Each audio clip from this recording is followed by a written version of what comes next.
Good morning students. चलिए आज की इस क्लास में हम लोग प्रत्यय देखेंगे।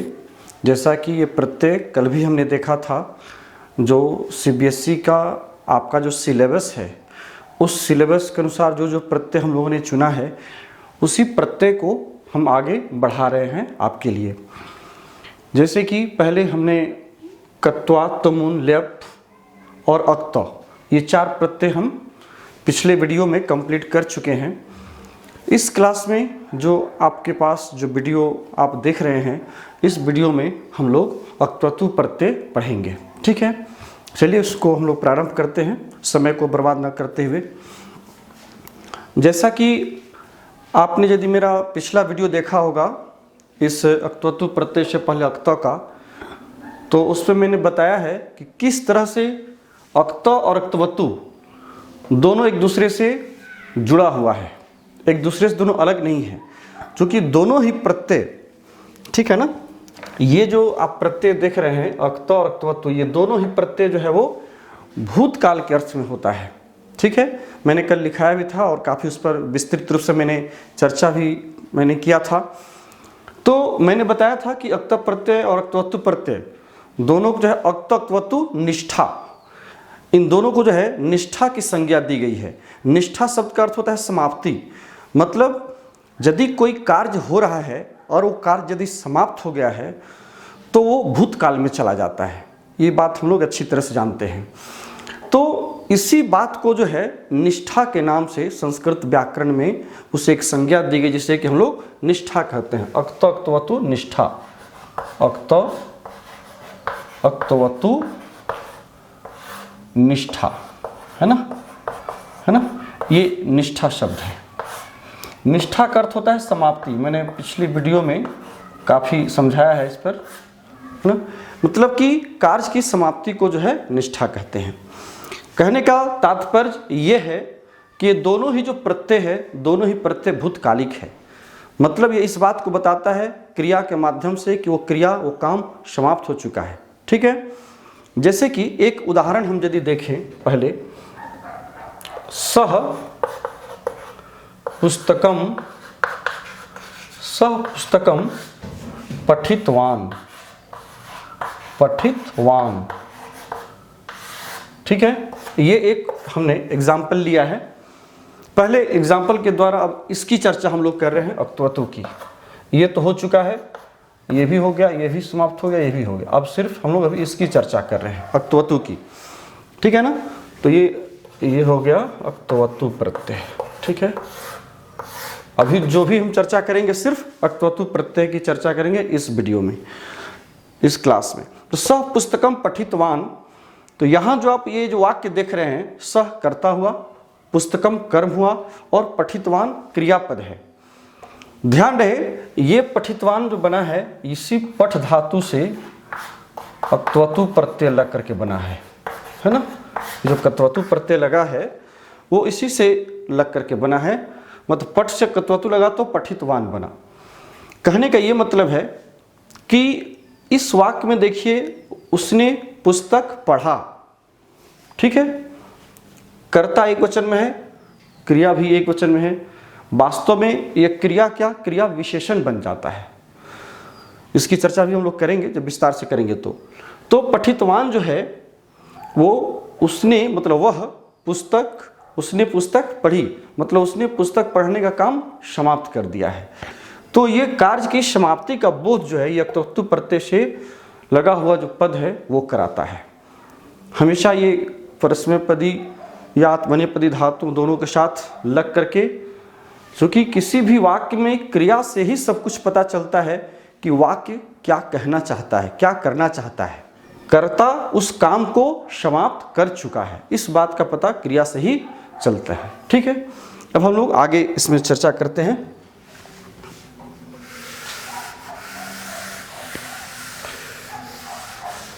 जैसा कि मैंने आपको बताया कि अक्तवतु प्रत्यय, यह प्रत्यय यहाँ लिख भी सकते हैं, यह प्रत्यय भूतकाल के अर्थ में, है ना, भूतकाल के अर्थ में भूतकाल के अर्थ में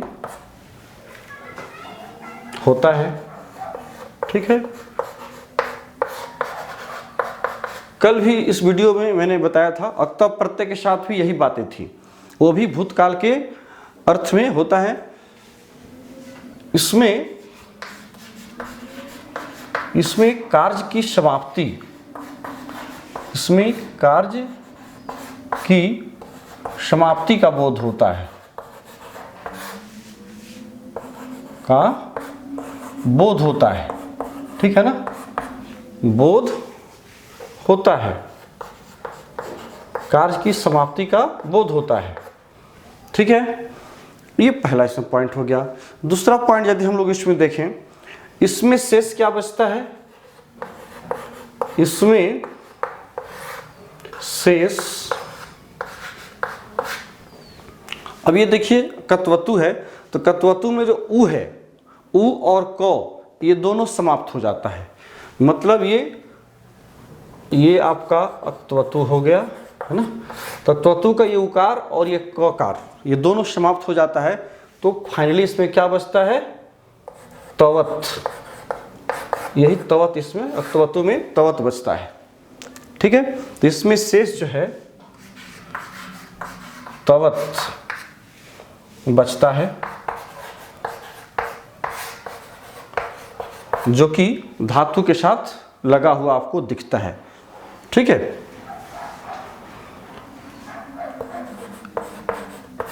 इस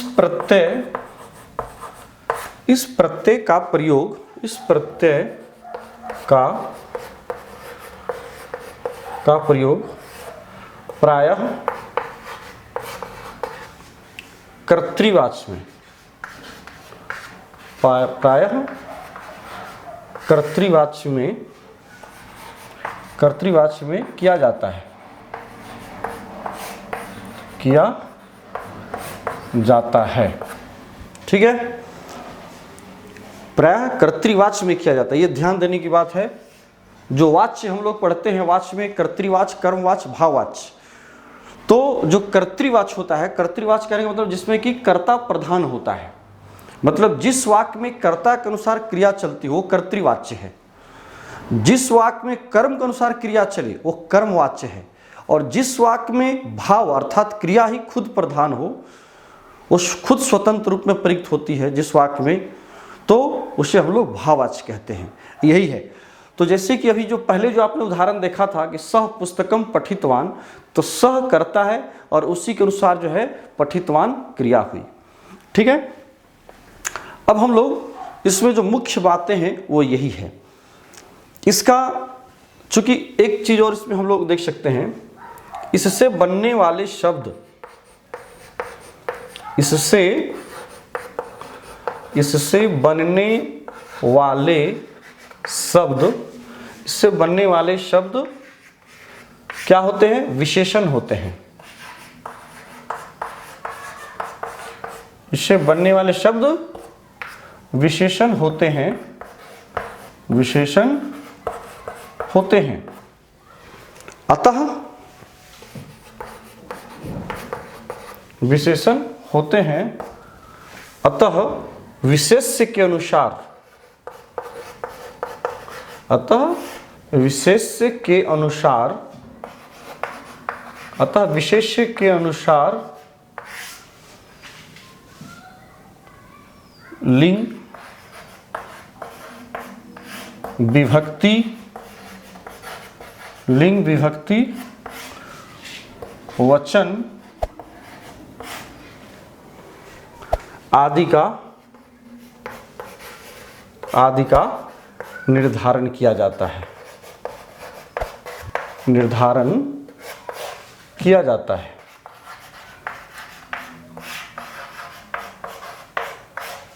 ठीक है, ये बहुत इंपॉर्टेंट चीज है। कहता है कि इस शब्द से, इस प्रत्यय से बनने वाले जो शब्द होते हैं वो विशेषण होते हैं। और स्वाभाविक है कि जब भी कोई पद जब विशेषण बनता है तो उसका अपना कोई अस्तित्व नहीं होता, वो सब कुछ उसका डिपेंड रहता है अपने विशेष्य पर। विशेषण का सब कुछ जो है वो डिपेंड होता है अपने विशेष्य पर। कहने का मतलब ये है कि यदि विशेष्य पुल्लिंग है तो विशेषण भी पुल्लिंग होगा, यदि वो एक वचन में है तो विशेषण भी एक वचन में होगा, यदि विशेष्य स्त्रीलिंग है तो विशेषण भी जो है वो स्त्रीलिंग या पुल्लिंग। मतलब कहने का मतलब कि सब कुछ जिस तरह का विशेष्य होता है उसी प्रकार का सारा विशेषण चलता है। इसके यदि रूपों को देखें तो पुल्लिंग में इसका रूप, पुल्लिंग में इसका रूप चलता है श्रीमत की तरह, ठीक है ना, श्रीमत की तरह चलता है पुल्लिंग स्त्रीलिंग में, और स्त्रीलिंग में नदी की तरह, और स्त्रीलिंग में नदी की तरह, ठीक है। तो इस प्रकार से इसके रूपों को भी हम लोग देखते हैं जो इसका रूप चलता है। पुल्लिंग में श्रीमत की तरह चलेगा, जैसे कि पठ से कत्वतु लगा तो पठितवान, तो जिस प्रकार श्रीमान श्रीमंतो श्रीमंतः, उसी तरह से हो गया पठितवान पठितवंतो पठितवंतः। तो ये रूप जो है पूरा सातों विभक्तियों में तीनों वचनों में इसका रूप चलेगा। अक्त्वतु प्रत्यय से बनने वाले जो शब्द हैं, मैं उसकी बात कह रहा हूँ, इस अक्त्वतु प्रत्यय से बनने वाले शब्द हैं उसका शब्द रूप बनेगा, क्योंकि वो विशेषण होता है और कोई भी विशेष्य होता है तो कोई ना कोई वो संज्ञा होता है, तो संज्ञा होने के कारण उसका रूप जो है सातों विभक्तियों में तीनों वचनों में चलता है, क्योंकि वो शब्द रूप होता है। इसलिए जो इसका चूंकि ये विशेषण बनता है इसलिए वो अपने विशेष्य के अनुसार ये भी सातों विभक्तियों में और तीनों वचनों में इसका शब्द रूप की तरह इसका रूप चलता है, ठीक है। चलिए इसे हटाते हैं, तो दो तीन उदाहरण लेते हैं। एक उदाहरण लेते हैं, सह पुस्तकम, जो पहले मैंने लिया था, सह पुस्तकम पठ से अक्त्वतु, ठीक है। आपको एग्जामिनेशन में इसी तरह से प्रश्न दिए रहते हैं परीक्षा में, जो प्रश्न पत्र आपको मिलेंगे उसमें इस तरह से वाक्य के माध्यम से पूछा जाता है। तो यहाँ पर पठ से अक्त्वतु लगा करके आपको क्या रूप बनेगा, इसके बनने वाले रूप को आपको बताना होता है, ठीक है। तो उसने पुस्तक पढ़ा, सह पुस्तकम पठितवान ये रूप होगा। अब जो पठितवान रूप बनेगा ये आपको ध्यान देना है कि पठ धातु से अक्त्वतु प्रत्यय में क्या बचा था, तवत, तो हो जाता है इसका जो ओरिजिनल रूप बनता है वो बनता है पठितवत, पठितवत। ये ध्यान देना है कि तवत जो बचता है, इस तवत से पहले पठ में इकार आ जाता है तो पठी रूप हो जाता है। चूंकि इड धातु है, मैंने कल बताया था आपको, इसके विषय में काफ़ी चर्चा मैंने किया था। अक्त प्रत्यय की बात, उस प्रकार से पठितः, पठ से अक्त लगा तो पठितः, तो वहाँ पर पठ से त प्रत्यय लगने के बाद ई लग जाता है, पठितः, ठ में इकार ला करके पठितः बनता है, चूंकि इड धातु है। तो इस प्रकार से यहाँ भी पठितवत हो गया, मूल शब्द पठितवत बनता है, ठीक है। लेकिन मूल शब्द बनने के बाद इसका जो रूप चलता है वो तीनों वचनों में सातों विभक्तियों में इसका रूप चलेगा, ठीक है। अब कहने का मतलब ये है कि अब जो यहाँ हम जो लिखने जा रहे हैं इसके रूप को थोड़ा देर के लिए मैं आपको यहाँ में रोकूंगा, मैं इसके शब्द रूप को पहले मैं बता दूं, तब इसको आपको यहाँ लिखने में आपको सुविधा होगी, ठीक है। कहने का मतलब है कि पठ का यदि हम रूप चलाएं अक्त्वतु प्रत्यय से जो पद बना हुआ है जैसे पठितवत का, तो ये मूल शब्द तो पठितवत हो गया। अब ये जो पठितवत है जब रूप चलेगा पुल्लिंग में, पठितवत का पुल्लिंग में यदि आप रूप देखिए, मैं दो तीन विभक्ति का सिर्फ लिख दे रहा हूँ क्योंकि जगह नहीं है, तो हो जाएगा पठितवान, पठितवान, पठितवंतौ, पठितवंतौ, और बहुवचन में हो जाएगा पठितवन्तः, ठीक है। पठितवान, पठितवन्तौ, पठितवन्तः, ठीक है। अब यहां जो है ये जो रूप हुआ ये रूप है पुल्लिंग का, मैंने सिर्फ प्रथमा व्यक्ति का लिखा है। इसी प्रकार से सातों विभक्तियों में होगा, आप उसको देख लीजिएगा, है ना। मैं ज़्यादा इसमें जाऊंगा तो फिर काफ़ी समय लगेगा। तो ये पठितवान, पठितवन्तौ, पठितवन्तः, पठितवन्तं, पठितवन्तौ, पठितवतः, पठितवता, पठितवद्भ्याम, पठितवद्भिः, तो इस तरह से इसका जो है सारा रूप चलता जाएगा श्रीमान की तरह, श्रीमान, श्रीमंतो, श्रीमंतः, श्रीमंतम, श्रीमंतो, श्रीमतः, श्रीमता, श्रीमद्भ्याम, श्रीमद्भी। उसी प्रकार से पठितवान का रूप आपको सातों विभक्ति और तीनों वचनों में चलेगा। तो ये पुल्लिंग का मैंने सिर्फ प्रथमा एक वचन का मैं सिर्फ रूप लिख रहा हूँ। इसी प्रकार से ये पहला हो गया। दूसरा हम स्त्रीलिंग का दे रहे हैं, इसी का स्त्रीलिंग वाला होता है पठितवती, पठितवती। दीर्घ इकारांत इसमें लग जाता है, ई प्रत्यय लग करके पठितवान जो पुल्लिंग में हुआ तो स्त्रीलिंग में हो जाता है पठितवती। तो पठितवती, पठितवत्यो, पठितवत्यो, पठितवत्यः, पठितवत्यः। इसका रूप जो है आप मिलाइएगा तो नदी की तरह चलता है। जिस प्रकार से नदी, नद्यौ, नद्यः, उसी प्रकार से पठितवती। मैंने आपको बताया था कि जब शब्द रूप चलाते हैं तो कैसे चलाते हैं। यदि आप मेरे पिछले वीडियो को आप देखेंगे तो वहाँ आपको पता चलेगा, मैंने उसमें बताया है शब्द रूप को कैसे चलाया जाता है। तो देखिए यहाँ इसमें दीर्घ इकारांत लगा है, इसी प्रकार से नदी में भी देखिए दीर्घ इकारांत लगा है, ठीक है ना। नदी और पठितवती, अंतिम वाले वर्णों को हमें देखना है। इसमें कौन सा स्वर लगा है? दीर्घ इकारांत लगा है। नदी में भी दीर्घ इकारांत लगा है। अब देखिए कि लास्ट में क्या अंतर आया। लास्ट वाले से यहाँ पर जो तो वर्ण है, ये देखिए तो यहाँ पर क्या हुआ? तो आधा रह गया, पठितवत, पठितवत, ये तो अंतिम वर्ण है। और इसके बाद जो दीर्घ इकार आया है, ये दीर्घ इकार जो है यौ में बदल गया है, ये यौ में, ये अंतर आया है। तो इस प्रकार से नदी, नद्यों में भी वही होता है, नदी, नद्यों, इसी तरह से नद्यों होता है, नदी, नद्यों, नद्यः। इसको ऐसे भी लिख सकते हैं दो करके, नदी, नद्यों, नद्यः। देखिए मिलाइए, नदी की तरह। मैं इस रूप को इसलिए लिख रहा हूँ कि थोड़ा सा दिक्कत होता है बहुत बच्चों को चलाने में, कैसे रूप चलाना चाहिए। हालांकि अभी बताने का ये समय नहीं है, लेकिन चूंकि आपको कन्फ्यूजन ना हो इसलिए मैं इसकी चर्चा कर रहा हूँ। तो नदी का रूप के अनुसार आपको स्त्रीलिंग का इसका रूप चलेगा। तो पठितवत्यौ तो हो गया नद्यौ। तो नदी की तरह देखिए, नदी में क्या हुआ था?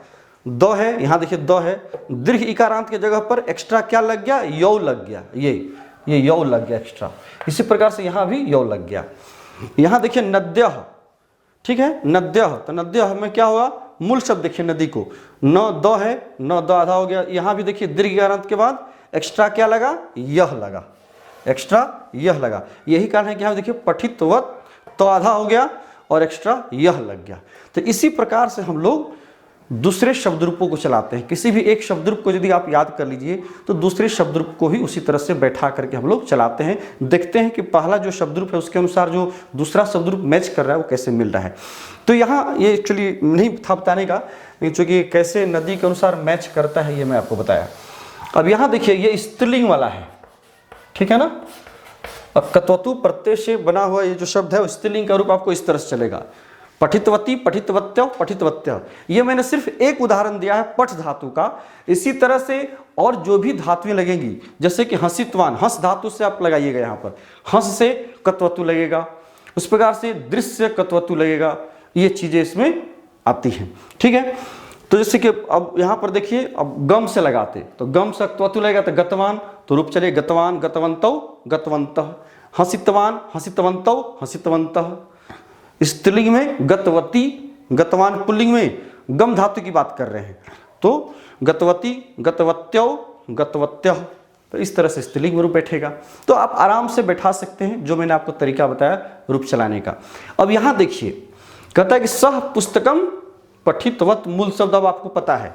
अब यहाँ पर क्या बनेगा इस जगह आपको ध्यान देना है। तो क्या बनेगा? इससे बनने वाला शब्द हम जानते हैं कि विशेषण होता है। तो ये किसका विशेषण है? सह का, है ना। वह पढ़ा, है ना। कौन पढ़ा? वह पढ़ा। तो सह पठितवान।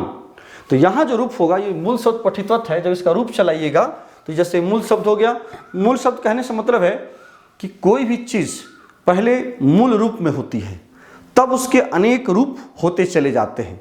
जैसे कोई भी पेड़ पहले एक बीज रूप होता है, उसका ओरिजिनल एक बीज होता है, फिर उसकी बहुत सारी शाखाएं निकलती चली जाती हैं। तो हर जगह ये बातें लागू होती हैं। तो यहाँ भी आपका मूल शब्द, जैसे कि अब सह आपका है तो इसका मूल शब्द तत् है, है ना। लेकिन जब इसका रूप चला तो सह तौ ते, इस तरह से इसका रूप चलने लगा। तो यहाँ भी पठित्वत मूल शब्द बना पुल्लिंग में, और जब इसका रूप चलाए तो पठितवान, पठितवंतौ, पठितवन्तः, इस तरह से इसका ये रूप तीनों वचनों में, सातों विभक्तियों में चलने लगा। तो यहाँ देखिए कि यदि सह है, प्रथम पुरुष एक वचन में पुल्लिंग है, तो हम क्या किए, पठ से त्वतु प्रत्यय तो लगाएंगे इस ओरिजिनल रूप में, लेकिन जब इसका रूप चलाएंगे तो प्रथम पुरुष एक वचन का लगाएंगे, पठितवान लगाएंगे, क्योंकि कर्ता क्या है, सह है। सह मतलब प्रथमा विभक्ति के एक वचन का कर्ता है, इसीलिए प्रथमा विभक्ति के एक वचन का हम क्रिया भी देंगे। वास्तव में ये काम तो क्रिया का करता ही है, लेकिन क्रिया के साथ साथ विशेषण का काम करता है, इसीलिए इसको हम लोग क्रिया विशेषण भी कह सकते हैं। ठीक है, इसमें कहीं कोई दो राय नहीं। तो ये जो क्रिया का जो काम किया पठितवान, तो ये क्यों यहां पठितवान होगा, क्योंकि कर्ता जो है वो प्रथमा विभक्ति के एक वचन में है, इसलिए क्रिया भी जो देंगे इसका प्रथमा विभक्ति के एक वचन का देंगे। तो इसलिए यहां पर हो जाएगा सह पठितवान, सह पठितवान। इस ओरिजिनल रूप को हम ओरिजिनल ही रहने देते हैं, इसका बाकी जो रूप चलाता है। आप देखिएगा इंग्लिश में भी, इंग्लिश के वर्ब के रूप को जब हम याद करते हैं तो गो, वेंट, गॉन, गोइंग, गोज, इस तरह से रूप बनता है। लेकिन यदि कहेंगे कि गोइंग अथवा वेंट का ओरिजिनल रूप क्या है, तो गो है। तो हर शब्द का कोई ना कोई उसकी उत्पत्ति, जो मूल उत्पत्ति स्थान है वो होता है। तो इस तरह से इसके चलने वाले रूप का ये मूल रूप है, ओरिजिनल है, ये ओरिजिन है, यहीं से इसकी उत्पत्ति हुई है। तो ये ओरिजिन से चलने वाले रूप है, तो इसलिए इसको जानना जरूरी है, तभी उसके अनुसार अलग अलग रूपों को अलग अलग जगह पर उसकी आवश्यकता के अनुसार हम लोग प्रयोग करते हैं। ठीक है, तो पठितवान हो गया। इस चीज को थोड़ा सा हट करके देखिए, सपोज कीजिए कि यदि यहां पर सह नहीं रहता, यदि यहां पर हम ते कर देते, ठीक है ना, हम यहीं पर देखते हैं स को थोड़ी देर के लिए हम हटा दे रहे हैं। ठीक है, सह को थोड़ी देर के लिए सब हटाते हैं। ठीक है, यदि यहां पर हम ते कर दे, सह तौ ते बहुवचन में, तो क्रिया यहां जो पठितवान है, ये पठितवान क्रिया यहां नहीं होगी। फिर क्या हो जाएगी, पठितवान, पठितवन्तौ, पठितवन्तः, यहां पर बहुवचन की क्रिया हो जाएगी पठितवन्तः।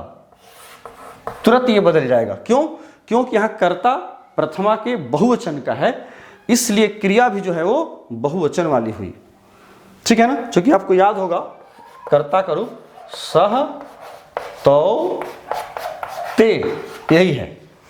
ये सह प्रथमा के एक वचन में है, इसलिए क्रिया भी प्रथमा के एक वचन में हुई।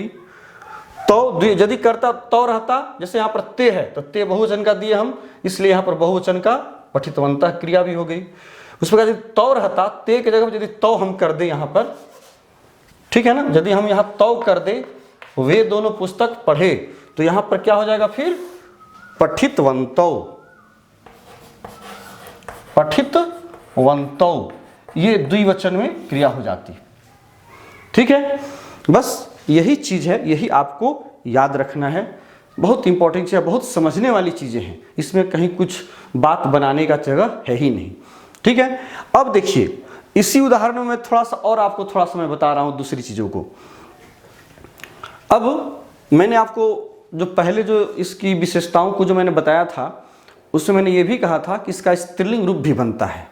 तो ये तो ओरिजिनल हो गया पठितवत, और जब पठितवत जब पुल्लिंग में चला पठितवान, पठितवन्तौ, और स्त्रीलिंग में पठितवती, तो पठितवती कब आप बना करके यहाँ लिखिएगा, प्रत्यय वही लगेगा, लेकिन रूप इसका जो है बदलते चला जाएगा। अब देखिए यहाँ पर जो तौ है, तौ के जगह पर यदि हम सा दे दें, या किसी स्त्रीलिंग जाति का बालिका दे सकते हैं, सा है, अथवा यहाँ पर दूसरा आप कर्ता दे सकते हैं बालिका, है ना, तो बालिका भी स्त्रीलिंग शब्द है, सा भी स्त्रीलिंग शब्द है, तत् का स्त्रीलिंग में सा, अथवा दूसरा भी शब्द इसका कर्ता के स्थान पर बालिका हो सकता है। तो सा, तो यहाँ पर फिर यही रूप रहेगा, दिया हुआ यही रहेगा, आपको सिर्फ रूप जो है बदल बदल करके बनाना है। चूंकि अब आपको यहां ध्यान देना है कि इसका विशेष्य कैसा है, तो इसका विशेष्य क्या है, स्त्रीलिंग है, और प्रथमा विभक्ति के एक वचन में है, तो इसलिए इसको क्या करेंगे, हम स्त्रीलिंग में ले जाएंगे। रूप तो बनाएंगे, पठितवत बनेगा, लेकिन इसका रूप कहां ले जाएंगे, हम स्त्रीलिंग वाले में ले जाएंगे, पठितवती। तो इसका रूप क्या बन जाएगा, पठितवती बनेगा, चूंकि एक वचन में है। इस प्रकार से सा ते ताह, यदि कर्ता बहुवचन में ताह हो जाता तो यहां पर फिर क्रिया क्या हो जाती, पठितवत्यः। नदी नद्यो नद्यः की तरह से कुछ रूप चला देंगे तो पठितवत्यः मतलब वे सभी पढ़ी। जैसे कि मैंने पहले बताया था पुल्लिंग में सेम वही प्रोसेस है। यदि यहां पर सात ते रहता द्विवचन का करता तो पठितवत्यो, ठीक है ना, पठितवत्यो स्त्रीलिंग वाला हो जाता, ठीक है। उस प्रकार से बालिका भी रहता तो ही बालिका तो पठितवती। अगर बालिके, दो बालिका का रहता द्विवचन में तो पठितवत्यो। यदि बालिकाः बहुवचन में यदि होता तो पठितवत्यः। तो इस तरह से कर्ता के अनुसार डिपेंड करता है कि क्रिया का रूप कैसा होगा, जो विशेषण बनने वाली जो क्रिया विशेषण है इसका रूप कैसे होगा, ठीक है।